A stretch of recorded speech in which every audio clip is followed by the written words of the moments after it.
Hi, my name is Lori Otto, and I am the author of the Emmy Lost and Found series. The first question I have comes from Nikki in South Africa, and she wanted to know how Nate developed his talent for painting. Um, when Nate was a very young child, I would say 2 or 3, that's probably when he held his first paintbrush.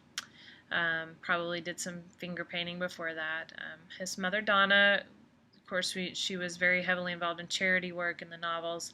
But I would say when Nate was younger, um, she was kind of a socialite, but she was really involved in the arts. So um, I'm sure whatever talent Nate would have exemplified, she would have encouraged it. Not pushed him, but encouraged it, and that's what she did with the painting. She did kind of create this art room for him when he was little in their gargantuan house. And it was kind of a safe haven for him, um, where he could go and play. He was kind of a lonely kid. He didn't have any brothers or sisters. He lived in a very large house with just his parents and probably a housekeeper. Um, he went to an all boys school when he was younger, but he was always kind of an introvert as a kid, so he didn't make friends easily, and he really enjoyed painting. But up until he was about 10 years old, I would say he painted things because they looked cool, or, because his mom said they were pretty, or something like that. But when he was 10, of course, tragedy struck, and Nate had a lot of emotions that he had to learn how to deal with somehow. And he really was not equipped for that. And he used the painting as a way to let out his emotions and to learn how to deal with um, the pain and the loss that he had incurred. So that was, I would say, when his father died. That was when Nate started associating art with emotions, and from that point on, that was how he painted. It was all based on his feelings. So. And the next question was what what music style or voice would I say was most like Nate's? That's kind of a hard one. I've never been able to find that perfect mix. I would say, first of all, you know, Nate liked to perform. It was kind of a way for him to get outside of himself because he spent so much time in his own mind and in his own world, that being on stage and performing allowed him to. It was almost like freedom for him. So um, he would have performed pretty much anything. He did not take himself seriously at all. So he was not above doing covers if that's what people wanted to hear. He liked when people reacted positively to his music. So on stage, he could have performed pretty much anything. He was an accomplished guitar player, and a really good singer, so he could do anything. But in the privacy of his own bedroom, wait, maybe not bedroom, but room. I guess he could be in his bedroom. That doesn't really matter. Um, I would say his music was definitely more, I don't want to say folk, more lyrical, heavy acoustic, something along the lines of Jose Gonzalez is what I kind of had in mind, which I think he's an incredible artist. But I don't. I love Jose's voice for Jose Gonzalez, but not for Nate. That just doesn't work. So voice wise, I've recently found a band with a guy, the lead singer, whose voice I really like, and that's Fleet Foxes. The timbre of his voice is just kind of full, and it's a little bit lower than Jose Gonzalez, and I like that. To me, I think Nate would sound like a mix of those two together. Okay, so the third question we have is what is Jack and Emmy's song if they have one? Of course, they have one. There are really three songs that I kind of associate with those two characters together. Um, of course, the night that they first met was in college, and the song that was playing in the background would have been Desperately Wanting by Better Than Ezra. Um, and then there are two Harry Connick Jr. songs uh, that kind of fit into different parts of their lives. At the engagement party, when Nate is on stage singing, he gets to sing this wonderful love song that his beautiful girlfriend Emmy is dancing with another man with. So, and that would be "She Belongs to Me," which is kind of the perfect song for that sort of thing. Um, and if you don't know the lyrics, they start, "I met her, but I never thought she'd belong to me. And when I felt her lips, I skipped a heartbeat because I was so in love with this girl." I mean, come on, it's the perfect song. So, um, and then the other song that I associate with Jack and Emmy would be "Another Time That They're Dancing Together."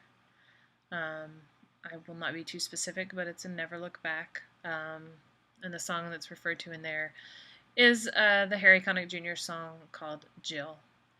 And to me, it's one of the most beautiful love songs ever written. So those are their songs. Another question is, what does Jack like to do for fun? And Jack is big on running. He goes to the gym. Um, I think he, like, if it were up to him and what he would do all the time to have fun, aside from being with his lovely girlfriend or little girl later on in life, I don't know. Team sports, I think, would be his thing. He's always better with people, and he was a baseball star in high school. So I would say any sort of team sports like that would be right up his alley. And maybe with his little girl someday, he'll coach her little league team or something like that. I could totally see him doing that. So the next question I had was, what is Jack's favorite type of music? Which I think we mentioned in the book that Jack's not big on music. He doesn't really know music that well, but what he does know and like is classical music, and some of like the singer-songwriter classics like Sinatra. Um, I think he probably likes really rhythmic jazz, not smooth jazz, but um, stuff that really kind of engages the mind. That seems more like what Jack would like.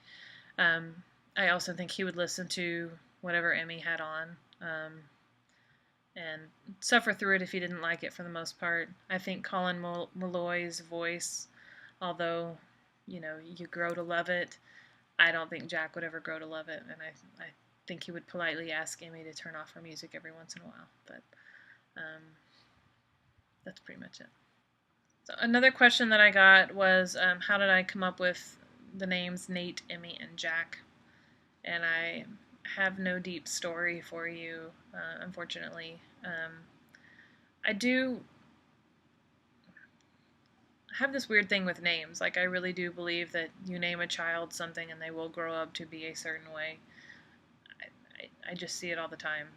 It's a good thing that people grow into their names, but um, someone asked me today, well, why don't you call her Emily? Why do you call her Emmy? And well, she is not an Emily. I mean, she's just not. Emmy was a little bit more unusual. It's not a name you hear every day, and I think that fits Emmy's character really well because she's a little quirky.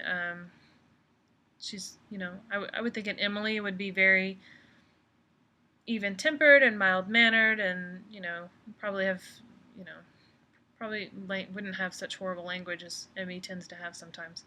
Um, but that's just my idea of what an Emily is, and Emmy is not an Emily, so that's why she doesn't go by that. Nate,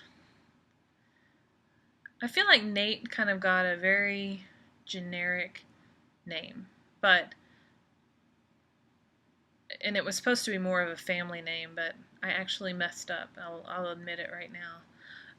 Nate's father's name was Charles, and Nate's name was supposed to be Nathaniel Charles Wilson. But somehow along the way, the word James just kept coming in. James, Nathaniel James, which we all know that James is Nate's stepfather's name. So whenever it came time to name the gallery, somehow it became Nathaniel J. Wilson Gallery instead of C. So I did mess up. I am quite aware of this mistake. I also know it would be easy to fix it, but I don't know. I'm okay with it.